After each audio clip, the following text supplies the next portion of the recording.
Okay, so our next thing that we're going to unpack from the box, oh, by the way, this is Chloe, my able-bodied assistant. She's actually my great niece, and she works with Ron on the farm. She does, well, pretty much everything. Anything we ask her to do, she does. And in addition to, in the wintertime, working with Ron and his company, Solutions in the Land. So today she's going to help me do turnip greens and turnips, okay? And turnip greens and turnips are, it's a vegetable that people go, ew. You know, what is that and whatever. I just made a beef stew with carrots that we had from the farm, turnips, potatoes that we had from the farm, and then beef, and I cooked it in a Dutch oven, and I'll show you those when we're done here. Different ways to do those things. But for today, we're just going to actually use the stovetop and cook. So you want to hand me the garlic? And we had probably 25 head of garlic this year, okay?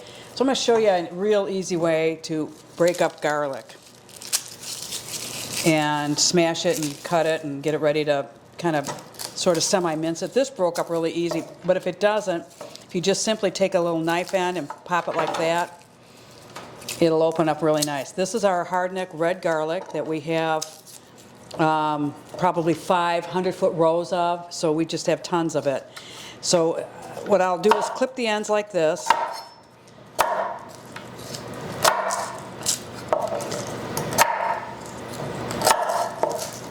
And then I'm going to smash it. Get all the green stuff over there, all the white stuff over here. You can see what really nice heads these are. These are just great heads of garlic. Garlic is something that, you know, you harvest it and you cure it. And if you do all that stuff right, you know, this garlic that I've got in the garlic room in the back there will probably be good, you know, probably through February or March, and then I'll notice it'll start getting soft. The minute I notice that it's getting soft, I will take it and peel it and freeze it. So when you start to see your garlic going bad, don't toss it, peel it, freeze it, and then when you're cooking something and you go, oh gosh, I don't have any garlic, well, you just go to your freezer and grab a clove, whatever. So we're gonna smash it. So we're going to put garlic in our turnip greens and our turnips. And we're going to do two different, and to be honest with you, I've never done this recipe. I was thinking, you know, of what I could do that I still had available for, you know, late fall stuff. And I've got 2.5 acres of turnips out there. Ron uses them as a cover crop. They go down and they bring nutrients back up. So we use them to make the soil better for our gardens. And in the meantime, you know, I can go out there and get as many as I want to cook with. So my mom has always used them in soups and stews, you know, so they just add a nice little flavor to that. Throw a wad of butter in there. Throw at least a half. So we're going to saute this. And, you know, in my CSA, I spend a lot of time during the season on newsletters telling everybody what you're getting in the box and how to preserve it, how to keep it through the season and extend your season, okay? And a lot of it is by drying, freezing, or curing things. Like, for instance, that butternut squash that Ron just did, those have to be cured for about 3 weeks at about 80 degrees in the greenhouse and then moved to a cooler spot. And I've used them a year later, literally. I mean, they last forever. So you got some butter in there, Chloe? Yep. Okay, get some butter in there, and then we're gonna... The other thing is leeks. You know, I grow a whole bunch of leeks, and leeks are ready like mid-season, like, you know, end of July, maybe even the first week in August, sometimes even earlier than that, depending on the weather that we have. So you would get tons of leeks in your box, and I tell everybody just freeze them. So here I go.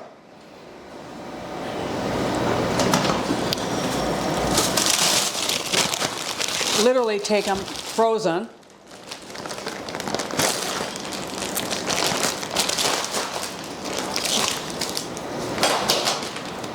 And use them like this, and you have them all season long. You know, I just leave them in a big old hefty bag like this.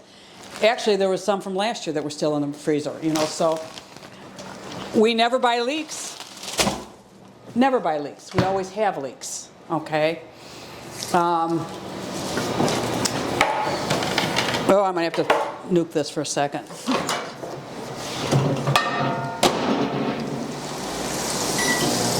Let me just warm that up. The other thing I did was, the onions, my sweet onions got ready, are always the first ones ready, and they don't have a shelf life. So when they start to get a little funky, I have my worker shares cut them up for me. So I've got like about 4 bags of onions in there. So we buy fresh onions all the time, but if we're here and we need an onion and we don't have one, we come down and get the frozen ones. Okay, you're gonna be my stir. Okay.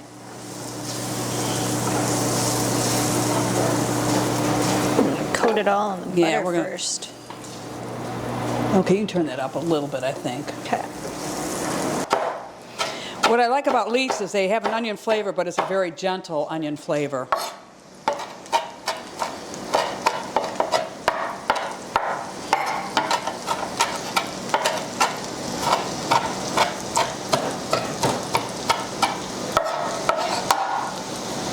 Here we go, I have some leeks.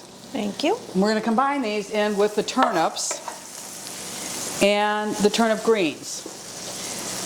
When you get a CSA box, oftentimes the greens will be on top, and we will have packed the box on Friday morning, but things like kale, turnip greens, collard greens, any kind of greens that we would have, we usually lay them on top of the box.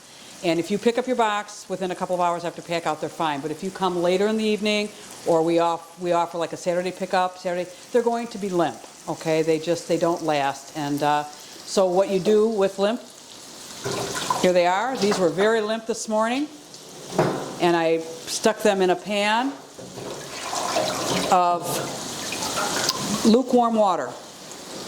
Lukewarm, to refreshen them. And I'm just going to pat them dry. And then we're going to cook these with some of the garlic and leek. And it was just an allrecipes.com recipe I got.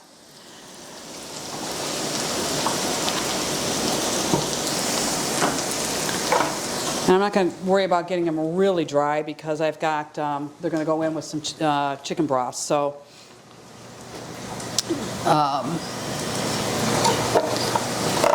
and Chloe, I'm going to cut up a turnip for you to add to that. What I want you to do is throw some of that, about half of that leek and stuff into that pot as well.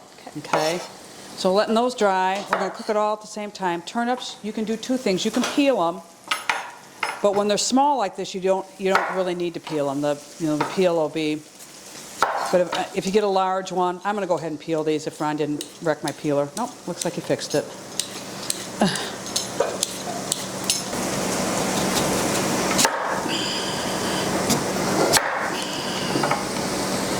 I'll cut 2 of these up. 2 turnips. Out of the box. This is a nice little one. This probably, you know what, we won't peel this one. We'll see the difference in the taste. How about that? A little sampler. You can just see they're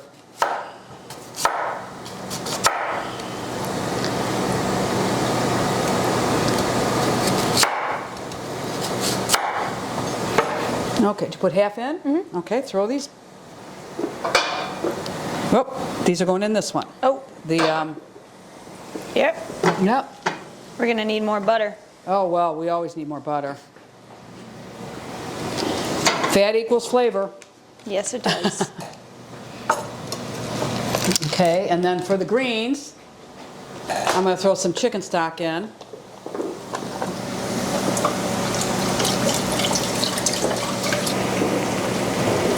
Cup and a half. That looks good.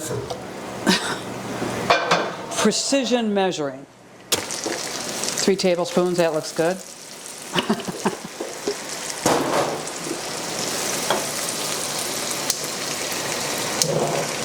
Oops, wrong can. So we're going to bring this to a boil, and then I'm going to take the stems out. Because this, they say it takes, 15 minutes to an hour to up to 2 hours to cook these. You can do collard greens. I would think the collard greens you got to cook for a long time. So this is, this was totally limp and shriveled this morning, and so by just soaking it in warm water, and you can do that with your kale. They all look like that, so I'm not going to put that one in, but they all looked, and I brought them back to that. So, but the key is lukewarm water, not cold. Everybody thinks that you soak it in cold, it'll do that. Cold does not work. It's lukewarm.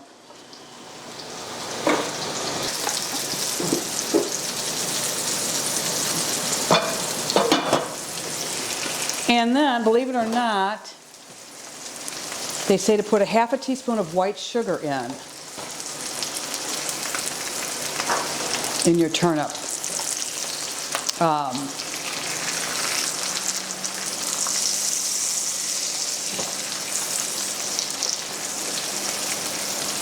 In your turnip greens, because they do have a kind of a bitter taste to them, and I'm thinking that that's going to take some of the bitter taste away. Well, we can only hope.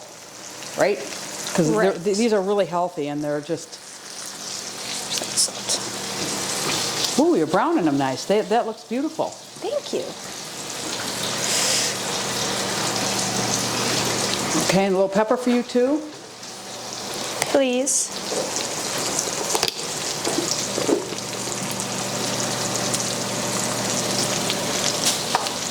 There you go. Thanks. Okay, this is boiling, so in they go. You just...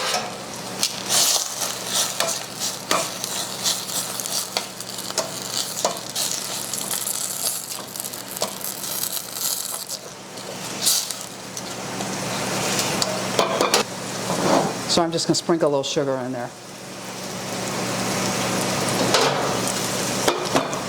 In this dish it says stirring constantly, stirring.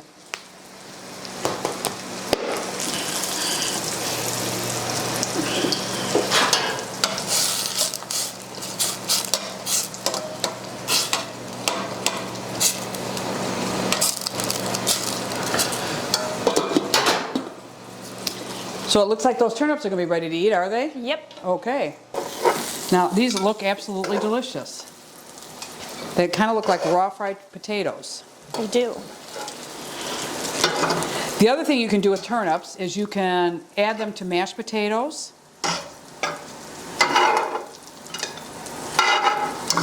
Did you turn off here? No. Oh, turn the oven off. Turn the thing off. Okay, it's time to chow down, everybody, on turnips. Put that over there.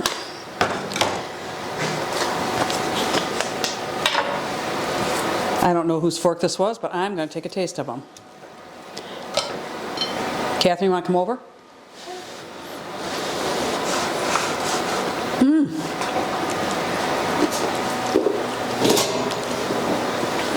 Oh my God. Oh my God, they're delicious. What a way to cook turnips. Go ahead, Is that a turnip? That's a turnip. Yeah. These are beautiful. Mm-hmm. It also smells amazing in here. Mm-hmm. That would be the garlic and the leeks. Isn't that good? Mm-hmm. Okay, so our turnip greens are done. And since I'm not a really big green person, I had some of my support people here taste them, and they said really good. So we're going to just take them out like that. They're limp, they're done. This took about maybe 20 minutes, and it was cooked in this recipe that is on allrecipes.com. And to me, they tasted kind of like a little bit like sautéed spinach, but anybody that's a really greens person will probably really love these. They were cooked in the garlic and leeks and chicken broth, and I think they're okay. Thumbs up.